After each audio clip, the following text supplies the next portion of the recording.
Alright, let's dive into the story of Samson, the last judge of Israel before the era of kings, and what his life teaches us about God's unwavering demand to be first in our hearts. Even though Samson ruled for about 20 years, the details about his judgeship are sparse. What stands out is the tension between his immense physical strength given by God and his personal failures, especially his relationship with women from enemy nations, which reflects a deeper spiritual struggle. First, there's this remarkable episode early on. Samson goes into Gaza, a Philistine city, and spends the night with a prostitute. When the Philistines learn he's there, they set an ambush to kill him at dawn. But at midnight, Samson wakes up, grabs the city gate's doors with the posts and bar, pulls them off, and carries them on his shoulders to a hill near Hebron, an incredible feat of strength. Yet, strangely, the Spirit of the Lord is not mentioned here as empowering him, which is unusual compared to other stories about Samson. This moment highlights both his raw power and the confusion surrounding his spiritual state. Then, we see Samson fall deeply in love with Delilah, a woman whose motives are questionable. The Philistine leaders bribe her to discover the secret of Samson's strength so they can overpower him. She presses him day after day, teasing out lies about his strength, first 7 bowstrings, then new ropes, then weaving his hair into a loom, but each time he escapes easily. Finally, worn down by her nagging and showing how his heart isn't fully hers, he reveals the truth. His strength lies in his Nazirite vow to God, symbolized by his uncut hair.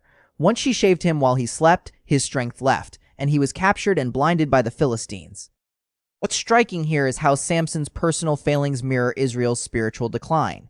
Samson was supposed to be a Nazirite, set apart for God, a living reminder to Israel. But just as Samson repeatedly turns away from God's design, the people of Israel chase after idols and false gods of the Philistines.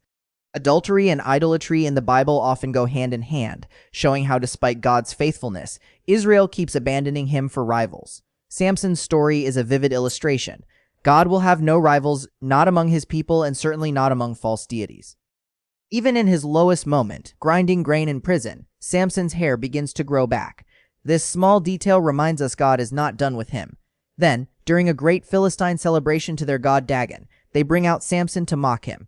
They place him between 2 massive pillars that support the temple. Blinded and weakened, Samson asks God for strength one last time. With his final push, he collapses the temple, killing many Philistines, including himself. This act ends his story on a redemptive note. It's a powerful reminder that even when we fail, God's grace can work through us for his purposes. God's sovereignty shines through clearly here. When Samson thought God had abandoned him, God was actually orchestrating a final act to prove he alone is Lord. The Philistines' god Dagon was powerless. His statue even fell face down and lost its head and hands when the Ark of the Covenant was placed nearby. Underscoring this truth, God will have no rivals among gods, idols, or people's hearts. This ancient story still speaks to us today. We may not bow to wooden idols, but as Calvin said long ago, our hearts are idol factories. We all have things, ambitions, relationships, comforts that threaten to take God's place. Like Samson, when we don't keep God first, we set ourselves up for trouble. Delilah's words, "How can you say you love me when your heart is not with me?" echo a warning for us. God desires first place in our hearts, and anything or anyone we let rival him is a danger to our faith and well-being. So, as we reflect on Samson's life, we see a pattern. God's blessing, human weakness, consequences of sin, and ultimately God's redeeming power. Even when Samson strayed, God remained sovereign, waiting patiently for his final act of faith and strength.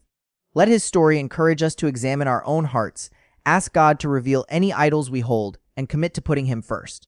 Because no matter what, God's word stands forever, a firm foundation for us all. Thanks for listening. Let's keep seeking God with an undivided heart, trusting that he is the true strength and salvation in our lives.